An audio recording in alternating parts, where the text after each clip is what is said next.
Hello, Bill. Good morning, Matt. Welcome to the DMZ, everybody. Thursday morning. It's almost April, Matt. It is. It is, man. I think winter is behind us. I don't know if spring is always here. Some days it feels like it is. Some days it feels like it ain't. But I do think winter, the snow thing, is probably not looming. At least where I am in southern DMZ. Now I know you are living farther away from your beloved Orioles, but do you still have some childish excitement over opening day? Yes, yes, I do. I wouldn't call. I would say it. I would call it winsome or childlike. Maybe not childish. I think Okay. it's. I think it's a healthy thing. We're born again. There's new grass on the field, as John Fogerty might say. It's a big day, man. It's a marker of leading us into something new, which brings me, I should say, I've got some today. I've got these conflicted emotions, but I'll start with the something new with the green grass view, which is, Bill, as you know, I have a new book coming out. It's very exciting, Matt. Thank you, Filthy Rich Politicians, and I want to ask the DMZ Army to pre-order. This will be a big, big help. As you know, Bill, there's nothing you could, if you like an author, there's nothing you could do for them better than to pre-order their book. It's called Filthy Rich Politicians, and available now for pre-order wherever fine books are sold. Okay, Matt. If you're going to sell a book, you got to have an elevator pitch. Give me the sell in 2 sentences. It's how the rich get elected and how the elected get rich. Now, are you One sentence. One sentence if you have the "and" in there. Are you an equal opportunity offender in this book? Yes, I am, Bill. Yes, I am. We'll go after is the wrong word. We expose filthy rich politicians on the left and the right. I mean, really, this is an area where I'm a populist because I think there is a sense out there that the elites, the ruling class, our elected officials who are supposed to be our public servants, that the game is rigged for them. And that sense, I think, is undermining trust in democracy and trust certainly in our elites and our elected officials. So I think this is an issue where I'm kind of a populist because I'm also an institutionalist. I want to protect the institution. And yes, this is a bipartisan problem. Things like insider trading or alleged insider trading, that is not a respecter of persons, Bill.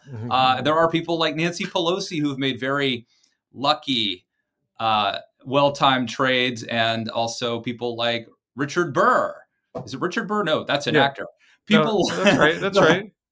There are politicians on the right, including, I think, as I recall, even Marjorie Taylor Greene, after talking about people who were profiteering off of Russia's invasion of Ukraine, it turned out that now probably someone who was handling her investments, but that they had bought stock in the war machine, essentially as the tanks were rolling across the border there. So yes, this is not something just that goes after just Republicans or Democrats.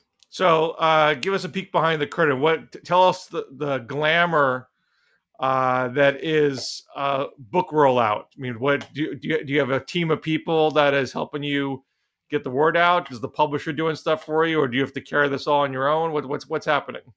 And by the way, I think I was thinking of Richard Burton for some reason, but no, yeah. Basically, yes, we have my publisher is Hachette, and it's their conservative imprint called Center Street. And we have the publisher's helping. I have a publicist, but I mean, the truth is, in the publishing world today, you kind of have to do it on your own, and whatever you get from the publisher, I think you consider icing on the cake. So I can just tell you from my own personal experience with my last book, Too Dumb to Fail. I think Tucker Carlson had me on like Fox and Friends in the morning. I went on, the book rolled out on Morning Joe. And I think pretty much all the publicity that book got came from me with the exception of something I could not have gotten on my own, which was a front page of New York Times book review, which I shared with EJ Dionne. And so it's like, work as if it all depends on you, pray as if it all depends on God. Same thing. Like the publisher, they may deliver big things with my publicist, but I have to, in my mind, I got to be hustling because, I mean, Bill, it's hard to sell books. I think Ron DeSantis sold 150 books his last book, not 150,000, 150 books. This is when he was a congressman. Stories where people like Meghan McCain and Governor Cuomo sell like very small, like hundreds of books, not thousands. It ain't easy to do it. And that's why I call upon the DMZ Army to pre-order. And Bill, pre-ordering is important for a couple reasons. Number one, the bestseller list, the best time to make a bestseller list is the first week your book is out. But pre-orders count. It's sort of like banking votes, early voting, banking them before election day. You're violating your principles about voting. But voting should be on election day. We should not have 30 days of voting. That is warping the system, man. Fair point. But we do have 30 days of pre-ordering. More than that, because my book's not out for a couple months.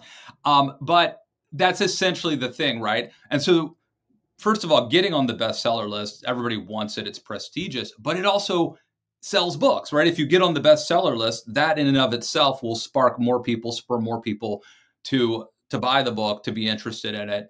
And that's really the goal. If you write something, you want people to read it. The other thing about pre-orders is it will tell if my publisher sees that we're already moving books, they will put more resources into promoting the book. And if Amazon and Barnes & Noble and Books A Million and everyone sees that we are already selling books, they will put more emphasis on having it in their store and displaying it prominently on the shelf. So that is why it is so important. Do not wait. I beg of you. I beg of you. If you like what we do here, in fact, if you need to pull out money from Bill's Patreon and sort of reapply it to supporting us, we will be okay with that. Do what you have to do. So thank you for indulging me. That's the good news, Bill. That's what happened to me this week. We just announced the launch. And Bill, by the way, thank you. Bill's going to be doing some help. You've already helped a lot with editing and researching and giving me ideas for the book. Greatly appreciate that. And you're going to be interviewing me soon about it. Yes. But something bad happened too, Bill. I was, my wife and I were hiking in Clark County, Virginia this weekend, and our car was broken into. Someone broke the window, smashed out the hatchback window. It's one of those little side windows on the hatchback, and stole her purse and got her license and her credit card, which is not good. But she immediately canceled all of her cards online. Police came. They were incredibly quick, professional, polite, filled out a police report. And, even today they're supposed to come and they're actually coming to our house and they're going to fix the window. The insurance is covering it.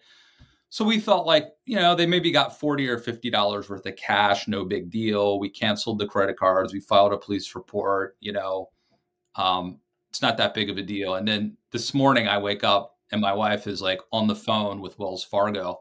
Somebody went into a Wells Fargo bank yesterday with her canceled card, this is her business card and her license, and took out, I forget, it's like $3,000 or $4,000 worth of cash. And so now she's got all of these checks that are about probably to bounce and payments to people. So that's not good. Yeah. This is the state I'm in, Bill. I'm just laying my cards on the table. I'm on my fifth cup of coffee today. I'm energetic and happy about launching my book, and I'm also in this emotional turmoil. Yeah. And it's the feeling of being violated, and now of like incompetence, right? Because everything was okay, and our bank allowed someone who isn't my wife to walk in. Yeah. and without entering a PIN number, withdrawing from a credit card that has been canceled. So that's weird. Talk me down, Bill. Talk me down. I got nothing for you there. I mean, has the bank apologized to you? I don't think apologizing is or is the restitution? They acknowledge the mistake and will get you your money back? Yeah, but they will. But the problem is that it's going to take 2 to 3 business days. I mean, this is as of now. We are launching a campaign. She is, on the phone trying to get. But the problem is, it's going to take several business days, in which time she will probably bounce multiple checks from her business. So this is the frustration that we are facing. This is her business account, not your personal bank. It's her business account, yeah. So, all right, good show, Bill. I'm going to go drink some gin and forget all about this. You know what would make me feel better? If you feel bad about what happened to me, you go today, you pre-order right now. Just hit pause. Pre-order Filthy Rich Politicians, and I think I will get over this if you do that. So, if a conservative is a liberal who's been mugged, what happens when a conservative gets mugged? What do you become a fascist? I think I was tough on Law and Order before this happened, and now I'm going to be radical about it. It's going to be I'm even more hardcore. But this was you were in Virginia, not West Virginia. No, right. So right across the border, I live incredibly close to Clark County, Virginia, Loudoun County, Virginia, Frederick County, Washington County, Maryland. I'm sort of right a whole bunch of states all around me. I could be in Pennsylvania in a half hour probably. So yeah, it was in Virginia at a state park. My son had to do something with some classmates from school. So we dropped him off, and then we went to this park, which is about 15 minutes away. And we just did like a mile or 2-mile hike with our other son and came back. And as my younger son's about to get in the car, he's like, "Dad, there's glass all over." And I'm like, "What?" And someone, I don't know what they used. My guess is that they were sitting in the parking lot. This is a parking lot full of people, by the way, full of cars, not always full of people, but we made the mistake of kind of parking at the back close to the entrance instead of closer to the trailhead or in the middle where more cars were. But someone, I'm guessing they sat there and watched us arrive, watched my wife put her purse in the trunk under some coats or something to make, and then as soon as we were on the trail, they probably somehow bashed in. The police officer said it would not have been easy to break that glass. I don't know what they used to do it. But the one thing that brings me a little solace is that I suspect now that someone has physically gone into a bank and made a deposit, there now may be some sort of chance that they find this person. The security footage. Because now it's multiple thousands of dollars, and there was no cameras at this park, but there probably are cameras at a bank, I would hope. Right. You would hope. Maybe that's the one silver lining maybe here. Well, good luck. I hope hope that gets favorably resolved. So you might not have been paying too close attention to politics over the past few days, considering everything you've been going through. Yeah, I've been on shameless book self-promotion, launch this week. But tell me, Bill, what's going on? I've been busy myself. I don't know how much you want to get into the story, but I have a big story up at the Washington Monthly right now about immigration. And I did learn a lot in this piece. This is a subject area where I wasn't too deep in beforehand, but I learned about a program that the Biden administration started a couple months ago. It's called Welcome Corps, where you can assemble a group of 5 people and say, I'm willing to sponsor a refugee and expand the ranks of people willing to take in refugees. And so the question then became, well, how that's interesting. How how potentially impactful could this be? How much could you scale this up to deal with, the pressure that's currently on the southern border? And that's a more complicated question. And so what I learned in this process is, I mean, there's various pathways to coming in the country. And Welcome Corps is not the primary way that Biden is trying to manage the flow on the border. The bigger thing that he has been doing in the short run is he's trying to make it harder to go to the border and ask for asylum. And so we talk about illegal border crossers, but you have a legal right to ask for asylum. You're not breaking the law if you cross the border and say, "Hey, I need asylum." Mm-hmm. You may not get asylum. You may have your case adjudicated, and the judge will say you actually don't qualify. Right. But you're not breaking the law by asking. Because coming from like a poor, dangerous country doesn't meet the threshold of what you would need to claim it, right? You would need to be some sort of political persecution. Well, it's not just political. If you're part of a group that's being targeted in some way, that can qualify, and that has been expanded in many places. And I believe, as well as the UN's refugee agency is concerned, if you're a victim of domestic violence, you're being targeted for your gender. If gang violence is targeting your family or a group of people in your neighborhood, that qualifies. Trump had narrowed that where those things didn't qualify. Biden's opened that back up again. So that does cover potentially a lot of the people that we've had this huge spike from people coming from Cuba, from Venezuela, from Haiti, from Nicaragua. These are countries that have not historically been huge sources of asylum seekers. You look at the data, before the pandemic, those 4 countries, tiny, you're talking, thousands at best, single digit thousands.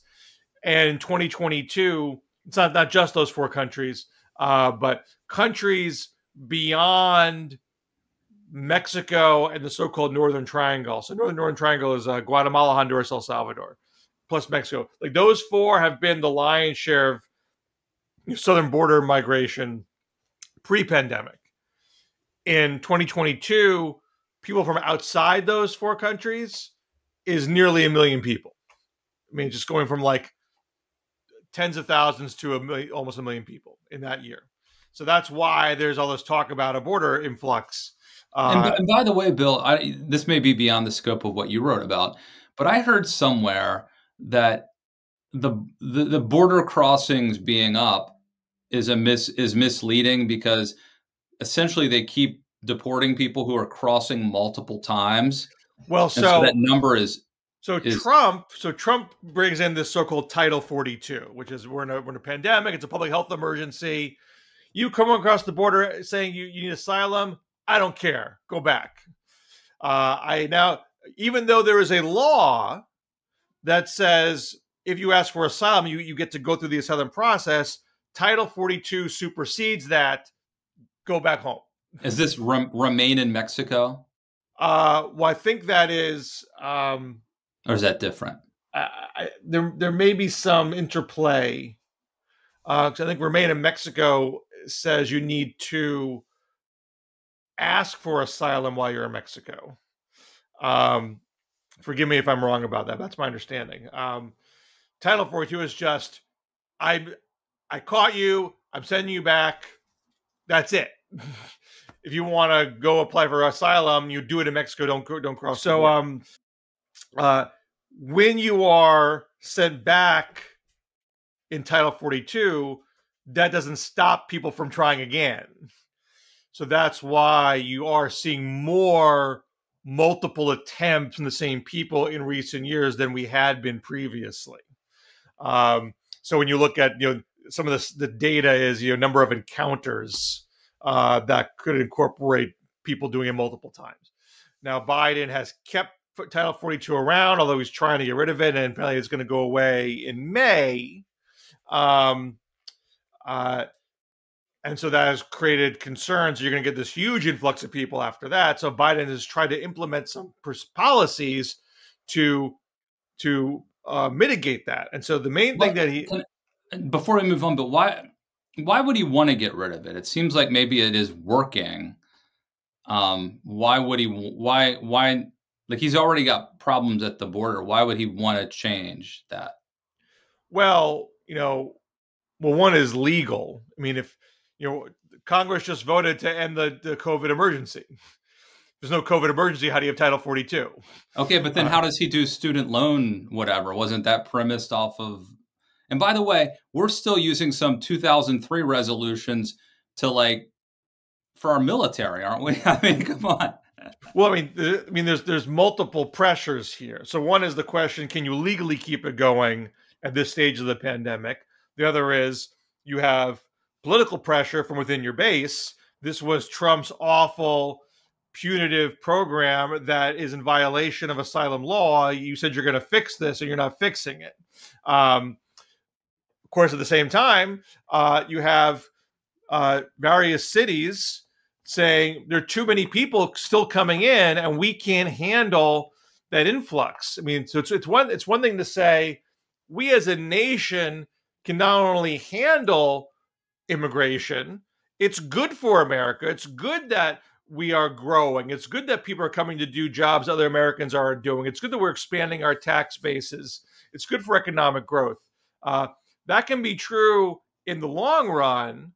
I should also add that we have a workforce shortage right now. We have very low unemployment. We have employers having a hard time finding people to do jobs. So here, you really want people to alleviate the job market pressures. At the same time, you have a short run problem.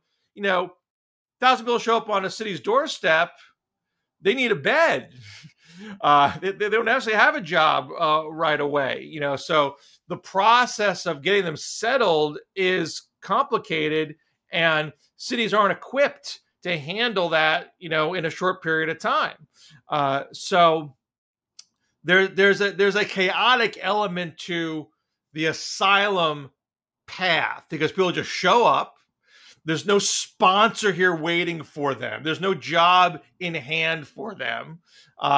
There's already there's only about 600 immigration judges to adjudicate asylum claims. There's a backlog of well over 1 million asylum seekers. And so the average wait time for a case to be adjudicated is about 4 years. And the way the current law works, you come in, you say you have asylum. Okay, you can stay and wait until your case is heard, which is a very long time. And on one hand, you can say, well, fine, let them come here and figure out and find a job. We need the people. But there's also exploitation that occurs. There's a New York Times expose a few weeks ago. A lot of unaccompanied minors are crossing the border asking for asylum. And they get here and they're getting shunted into factory work, even though they're 12, 13 years old. So there's a lot of problems, with the asylum path. And so Biden is trying to make this more orderly, although in doing so, doesn't necessarily mean you're going to accommodate the most people. So there's tensions there. So what Biden is saying is, I'm going to make it harder for you to ask for asylum. You're going to have to initially petition for asylum before you cross the border, which are people on the left and the ACLU saying that's in violation of asylum law. If you do that, we're going to sue you. So Biden has proposed that rule. It hasn't been formally approved yet and implemented, but when he does that, it's probably going to get a lawsuit. He's also saying, okay, so instead of just asking for asylum, I'm going to expand this classification called humanitarian parole. This is, we're going to parole you from the normal immigration laws if you come from certain countries. So they did this for Ukraine last year. And that program is called United for Ukraine. We've brought in over 100,000 Ukrainian refugees through that. Now Biden has expanded it to Cuba, Haiti, Nicaragua, Venezuela, just those countries. And Ron DeSantis is saying, "Come on into Florida." right. So we won't send you to Martha's Vineyard as long as you vote Republican. So up to 30,000 people from those 4 countries can come in via humanitarian parole, but you need a sponsor for that program. You need someone in America has to file an application saying, I'm going to sponsor this particular person. I'm pledging to give this person financial support when they get here. So last month we brought in about 22,000 people through that. They did not hit the cap of 30,000, but still a fair amount of people. Is that reaching the people who need it, or are there a bunch of people who still can't come here because they can't find the sponsor or access the app to sign up for an appointment? That's debatable. But he's trying to bring in some flow that way. But when you come in through humanitarian parole, that's temporary. That's up to 2 years that you're being suspended. Immigration is being suspended for you. It doesn't mean you get to permanently resettle. It doesn't mean you have a green card. You can try to get those things once you get here, but you're in kind of a state of limbo in the interim. Welcome Corps, which I talked about before, is part of the refugee admissions program. And that's designed to permanently resettle people. So these are people who get fully vetted. These are people who are generally identified by the UN's refugee agency. There's some vetting through that. Then the US does its own vetting. That process can be 1.5 to 2 years. But they're saying you're not a terrorist. We have an agency here who's going to help you resettle. Typically, that's been things like Catholic Charities, or there's a Jewish group, HIAS. There's a Lutheran group. These tend to be faith-based organizations. They send the refugees to a place where those organizations have a presence, and they help the refugees get settled. Welcome Corps is designed to go beyond that. So even if you're not near a Catholic Charities, you're just 5 people in a remote area who says, we've scraped up some money and we have a plan to find this person work or the family work, and they're going to be part of a community of people who are interested in getting them acclimated. You can be a sponsor too, but as it stands, that is to help people who are in the pipeline to be permanently resettled. So the question I try to pose in the article is, can this be expanded to handle, the border influx?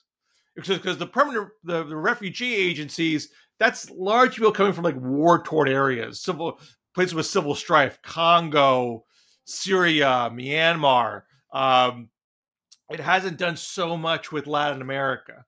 There's some, but not as much. If we can build the ranks of people saying, yes, I am happy to help a person in need, that is easier to bring a person in than dump a bunch of people at the door of the El Paso City Hall and say, figure it out. So it's just one other tool that Biden is trying to use to make things more orderly. And that potentially is more politically tolerable for people, because people are coming to places where other people want them to be there. It's not something being imposed on you suddenly, but it's still a numbers challenge to be able to accommodate everybody who is clamoring to get in, because you have pandemic ravaged economies in places like Cuba or places like Haiti, where the government is totally collapsed and gangs are running the country, and gang violence is rampant in a lot of these places. That is just creating this huge influx that is challenging to accommodate. So anyway, I try to get into all that in the piece. That's and I know, Matt, you're a pro-immigrant conservative. So I'm curious if you think Biden is doing the right thing here, or if you think that he is being overly accommodating, and that the pressure on the border is just too much. Well, I would say, first of all, irrespective of Biden, just me, I am pro-immigration, probably less than I used to be, though. And the reason is that even though I personally believe that more immigrants, obviously we have to vet, but more legal immigrants, more people, more ideas, all of those things are healthy, and we need more people. But clearly, we have seen. I wrote a column. By the way, this is a weird comparison. It's a very imperfect analogy, but I wrote a column last week on the 20th anniversary of the Iraq invasion, saying, the invasion of Iraq was a bad idea and a mistake, and number one reason I can prove that is Donald Trump. It led to Donald Trump, and it's pretty much a straight line between Iraq to Donald Trump's election. You don't have to take too many liberties to get to that. And I similarly think that that the perception that immigrants and immigration are problematic or bad for America helped fuel the rise of Donald Trump.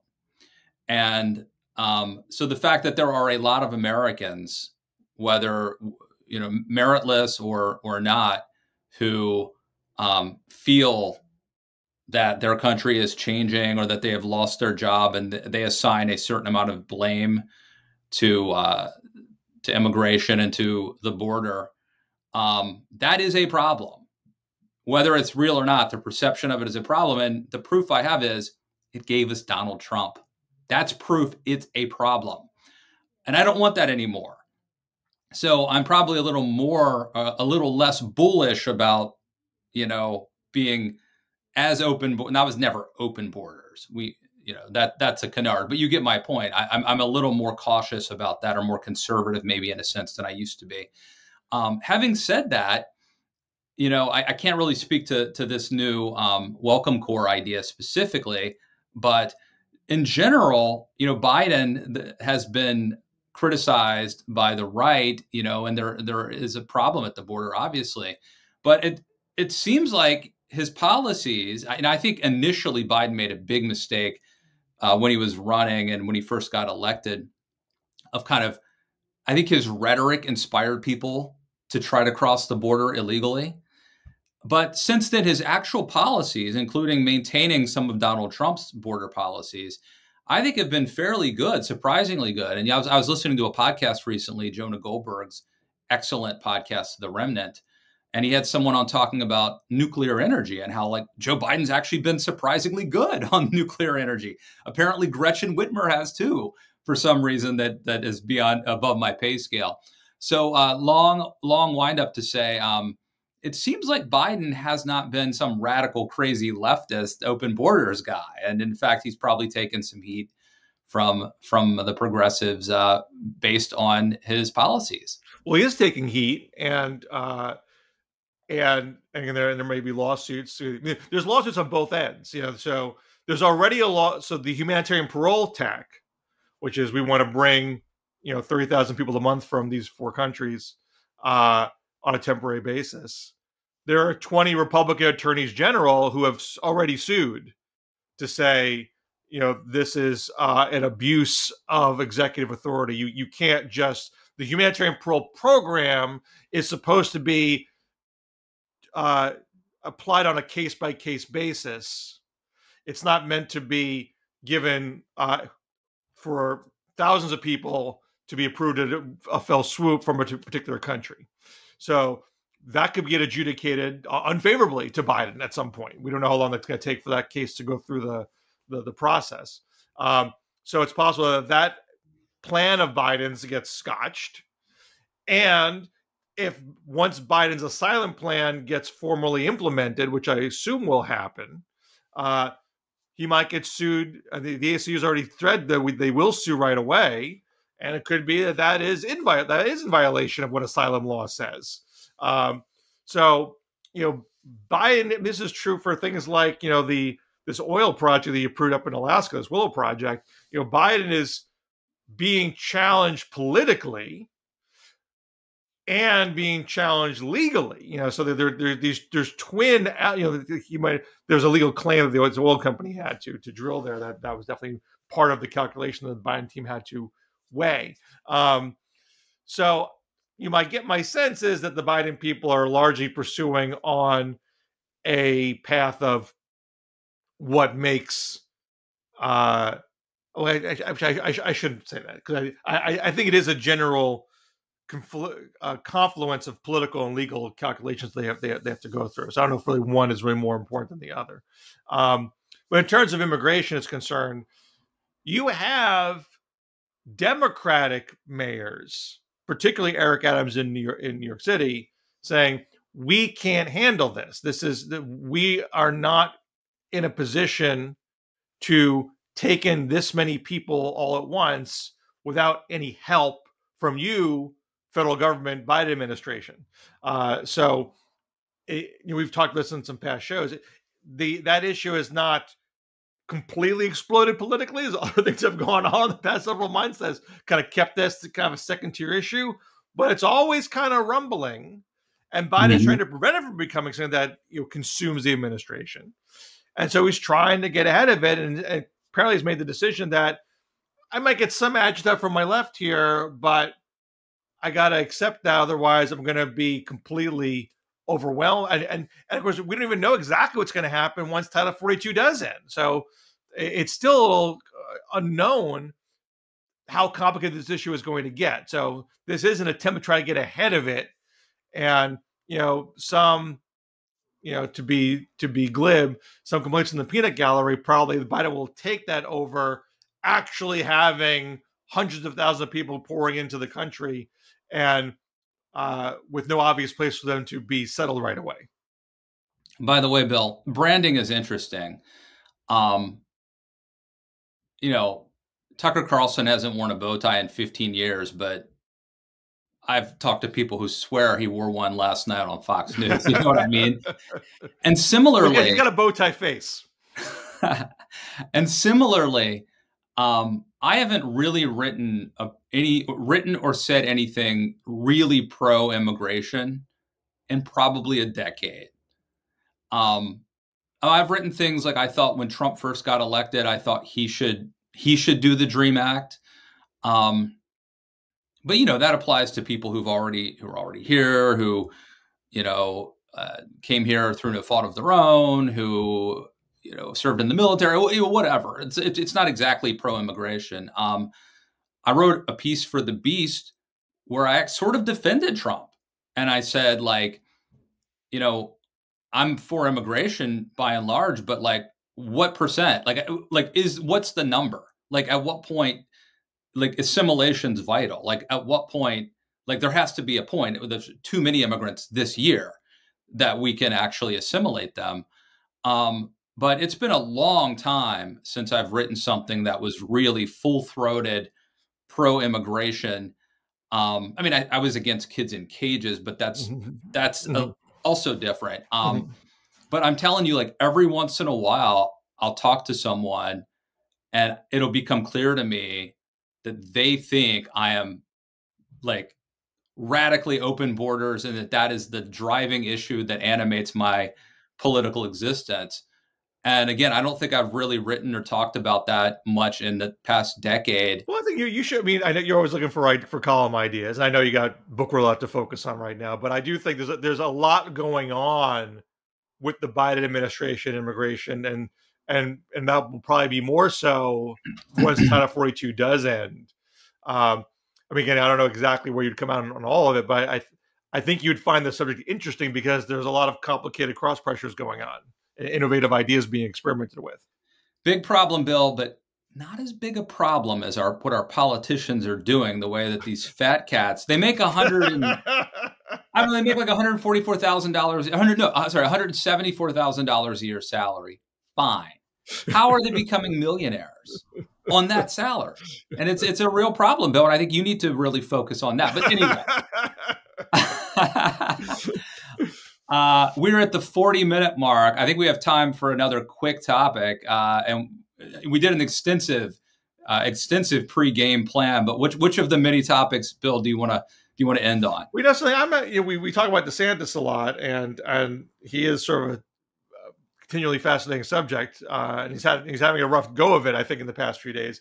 So it's interesting that the shine on DeSantis is fading somewhat, where people are starting to question whether he really can go toe-to-toe with Trump.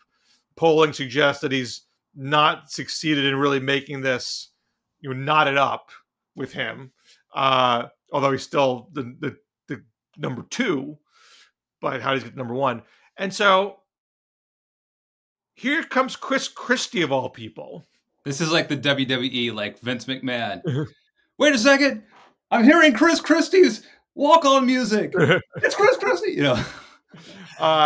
He's got a chair. And look, Chris Christie peaked literally 12 years ago.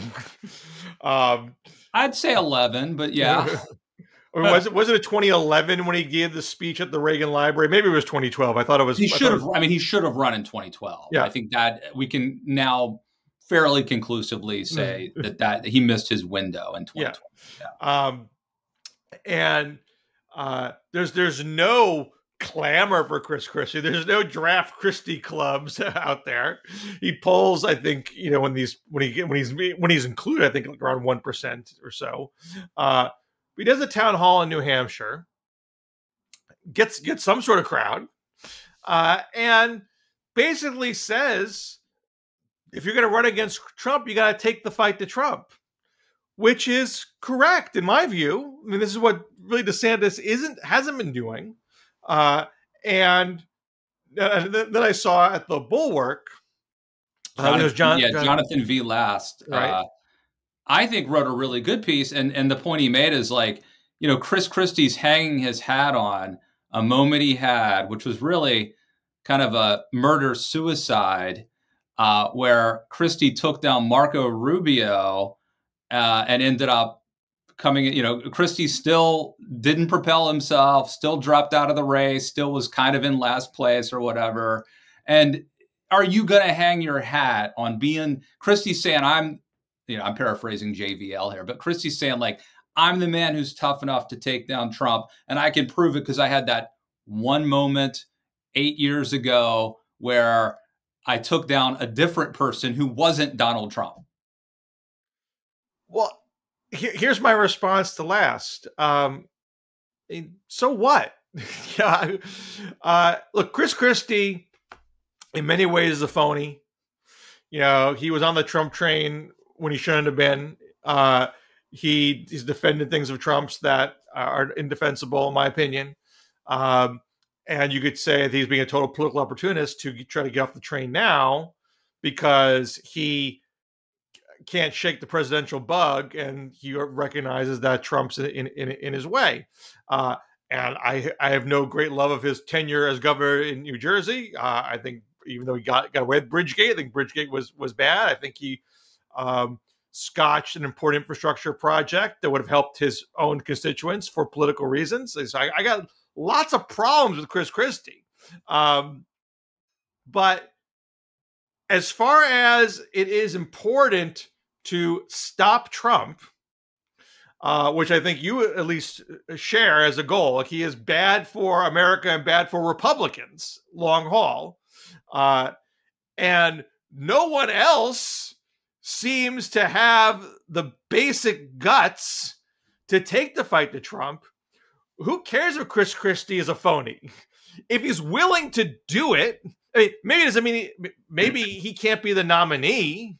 Maybe no one really wants him to be the nominee. It's ridiculous for him to be deluded to think he can be. I'm not predicting he's going to be the nominee, but let's be thankful that someone is even entertaining the premise that if you got to take down Trump, you got to take down Trump. And it's not just that Chris Christie had one good moment with Marco Rubio. Like, he's I mean, one of the reasons I really dislike Chris Christie is I think he's really good at what he does. I think he's really smart. I think he's sharp. I think he's good unscripted. He actually has facts and figures, maybe of dubious quality at times, but like he can pull stuff out in the moment that makes him sound like he knows what he's talking about. And so that makes him hard to grapple with. Let's have somebody of some skill unleashed, someone who isn't worrying about how do I piece together the coalition of Trumpers and soft Trumpers and ever Trumpers to win a primary with 40%. They just have a guy who's willing just to go at it. And if it's a murder-suicide again, fine. Let Christie and Trump take each other out so someone else can get a crack at this thing. Be thankful someone is willing to take this guy on. All right, you make a compelling case, and I'll concede most of what you said. I mean, I think Christie is a bully. I think he's smart. I think he's quick on his feet. DeSantis is not quick on his feet the way that Christie is. And Christie may be the only person who could kind of do that to Trump. I don't know if it works, though, because I think Christie, by sucking up to Trump, has kind of abdicated any credibility he might have. I think that it's very convenient that Christie now wants to run against Trump when he delivered us Trump. But here's my main rebuttal in favor of JVL's argument is this.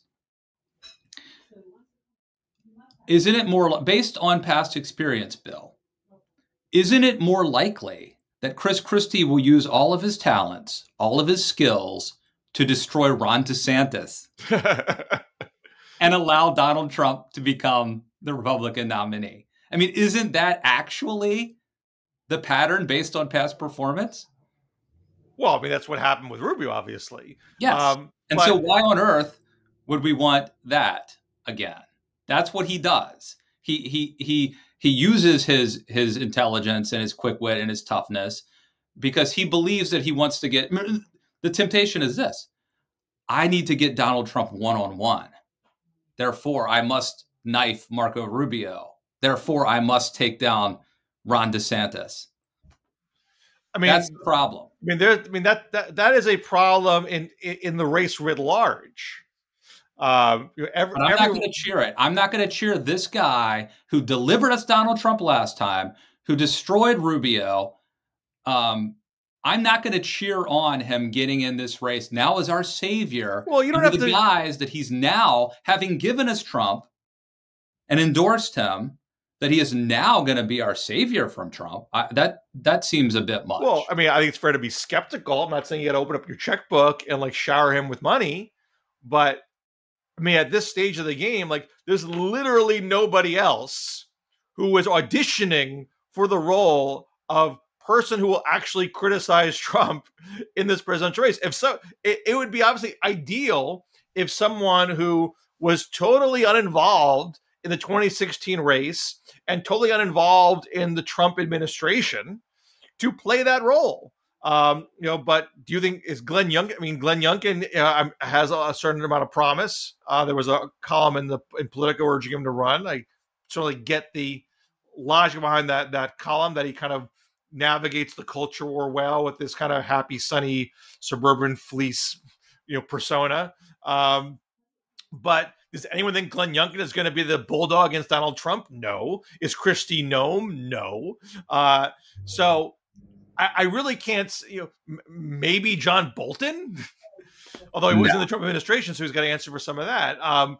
But I just don't think you have anyone else who is competing to play that role. And if he's going to give it a shot, I mean, you can be encouraging to say, I would like Chris Christie insofar as he's willing to take on Donald Trump.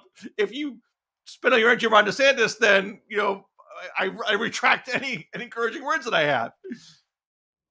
Well, the real question, Bill, is what do you, the people out there, think? Sound off in the comments. Let us know. Are you with me and JVL, or are you with Bill Scher and Chris Christie? Now, I don't think Chris in the book. I do recall some stories about how Chris Christie was enjoying the high life as governor.